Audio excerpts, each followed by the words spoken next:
ഇന്നത്തെ തിരുവചനം ഏശയ്യാ 40 അധ്യായം അതുല്യനായ ദൈവം 12 മുതൽ ഉള്ള വാക്യങ്ങൾ.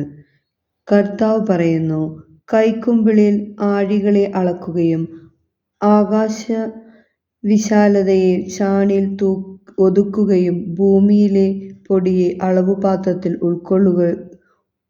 ഉൾക്കൊള്ളിക്കുകയും പർവ്വതങ്ങളുടെ ഭാരം വെള്ളിക്കോലിൽ നിശ്ചയിക്കുകയും കുന്നുകളെ തുലാസിൽ തൂക്കുകയും ചെയ്തവനാര്? കർത്താവിന്റെ ആത്മാവിനെ നിയന്ത്രിക്കാൻ ആരുണ്ട്? ഏത് ഉപദേശകൻ അവിടുത്തേക്കു പ്രബോധനം നൽകി? ആരോട് അവിടുന്ന് ഉപദേശം തേടി? നീതിയുടെ പാത അവിടുത്തെ പഠിപ്പിക്കുകയും അവിടുത്തേക്ക് ജ്ഞാനം പകർന്നുകൊടുത്ത് അറിവിന്റെ മാർഗം നിർദ്ദേശിക്കുകയും ചെയ്തത് ആര്?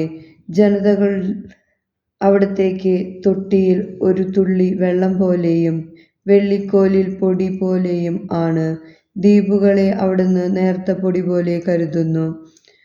ലബനോൻ വിറകിനു തികയുകയില്ല, അവിടെയുള്ള മൃഗങ്ങൾ ഒരു ദഹനബലിക്കു മതിയാവുകയില്ല. അവിടുത്തെ മുമ്പിൽ ജനതകൾ ഒന്നുമല്ല, ഒന്നുമില്ലായ്മയ്ക്കും ശൂന്യതയ്ക്കും താഴെയേ അവിടുന്ന് അവയ്ക്കു സ്ഥാനം നൽകിയിട്ടുള്ളൂ. നമ്മുടെ കർത്താവായ ഈശോ മിശിഹായെ സ്തുതി.